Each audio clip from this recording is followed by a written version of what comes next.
Hello students, Surabhi 2025 senior वर्गर पिलांक essay writing बा प्रबंध लिखन जोटा केवल एकादश और द्वादश श्रेणीर प्रतियोगी मानक पय उद्दिष्ट सेही एसेर टॉपिक रही आधुनिकता, प्रजुक्तिविद्या और समृद्ध ओडिशा। ताले आस देखिबा प्रबंध लिखन को। आधुनिकता केवल एक शब्द नुहे बरं यह हेउछि समय और जुग सह परिवर्तन और उन्नतिर प्रतीक। आधुनिकता केवल एक शब्द नुहे बरं यह हेउछि समय और जुग सह परिवर्तन और उन्नतिर प्रतीक। सांप्रतिक समय रे प्रजुक्तिविद्या जीवनर अनेक स्तर को आवरी बसी, जहाँ आम समाज, अर्थनैतिक और सांस्कृतिक परिस्थिति को समृद्ध करिवारे मुख्य भूमिका निर्वाह करुछि। ओडिशा हेउछि एक प्राचीन ऐतिह्य और संस्कृति संपन्न राज्य। सेथिरे आधुनिकता और प्रजुक्तिविद्यार मिश्रण एही राज्यर समृद्धि पथ को त्वरान्वित करुछि। आधुनिकता हेउछि आजिर समयर चिंताधारा, जीवनशैली और सहज दृष्टिभंगीर परिवर्तन। लोक माने परंपरागत मूल्य सहित नूतन विज्ञान और प्रजुक्ति को मिसाइबारे सक्षम हेबा आधुनिकतार मूल आधार। यह मानव समाज को नूतन दिग्दर्शन देवारे मुख्य भूमिका ग्रहण करिछि। प्रजुक्तिविद्या हेउछि समाजर अग्रगतिर कारक।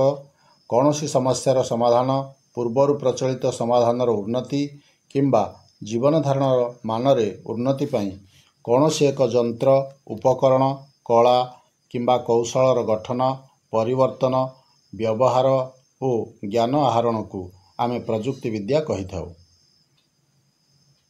इलेक्ट्रोनिक्स, सूचना प्रजुक्तिविद्या, कृषि प्रजुक्ति ओडिशार अर्थनैतिक और सामाजिक जीवनर प्रत्येक क्षेत्र में यार सुदूर प्रसारी प्रभाव परिलक्षित हेउछि। राज्यर प्रत्येक विभाग को आधुनिक शिक्षा और टेक्नोलोजी सह मिलाइछि। स्वास्थ्य सेवार डिजिटल प्रभाव रे टेलीमेडिसिन उपकारी होइछि। कृषक माने उत्पादन बढ़ाइया पई मुख्यतः प्राकृतिक विज्ञान और मेकानाइजेशन उपर निर्भर करुछन्ति। सांप्रतिक समय रे प्रजुक्तिविद्या बिना समृद्ध समाज कल्पना करिबा असंभव। ओडिशार जनजीवन रे प्रजुक्तिविद्यार दृढ़ प्रभाव पड़ुछि। युवपीढ़ी नूतन भावना और टेक्नोलोजी ग्रहण करी देशर सेवा, व्यवसाय और शिल्प को उन्नत करुछि।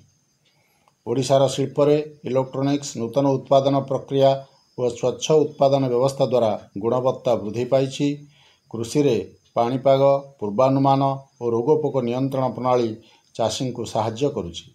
यह सहित शिक्षा रे डिजिटल विद्यालय और स्मार्ट क्लास अभियान, परिवेश सुरक्षा व्यवस्था और टेक्नोलोजीर समन्वय समृद्ध ओडिशा गठन रे भविष्यत पई मार्ग प्रस्तुत करुछि। समृद्ध ओडिशा कहले केवल धन संपद समृद्धिशाली हेबाकु बुझाए नाही। यार अर्थ हेउछि प्रत्येक जनसाधारणकर समान सुविधा सुजोग, सुस्थ एवं सुशिक्षित जीवन निश्चित करिवार लक्ष्य। शिक्षा, स्वास्थ्य और परिवेश दृढ़ करिवारे ओडिशा को आगकु नेबाकु पड़िबो। कृषि, शिल्प, पर्यटन एवं प्रशासन रे सानिध्य बढ़ाई ओडिशार घरोई उत्पादन वाहिनी एवं वैश्विक मंच रे गुणात्मक मान वृद्धि करने आवश्यक। ओडिशार समृद्धि पाई समस्तंकर समान योगदान और सहयोग आवश्यक। एक संस्कृतिर जीवन तथा दिनचर्यार यथेष्ट उन्नति हेउछि आधुनिक प्रजुक्ति। आधुनिकतार सूत्रधार हेउछि प्रजुक्तिविद्या। यह मानव जीवनर नित्य आवश्यकता को सरल कर देइथाय। ओडिशार युवक माने प्रजुक्ति को सठिक भाव में व्यवहार करी देशर निर्माण रे निजर अवदान दे परिबे। आधुनिकता और प्रजुक्तिविद्यार मिलित सहयोग भविष्यत रे समृद्ध ओडिशा निर्माणर मूल स्तंभ।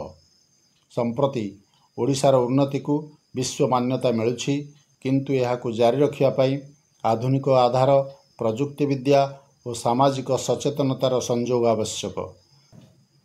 समृद्ध ओडिशार सफलतार रहस्य हेउछि एहार लोकंकर मिलित प्रयास, सूचना और प्रजुक्ति विद्या सहित आधुनिकता को स्वीकार करवा।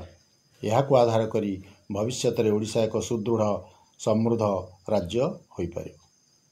जदि मो चैनल नुआ ताल सब्सक्राइब करने सहित लाइक कमेंट एवं शेयर करने को भूलिब नहीं। रही धन्यवाद।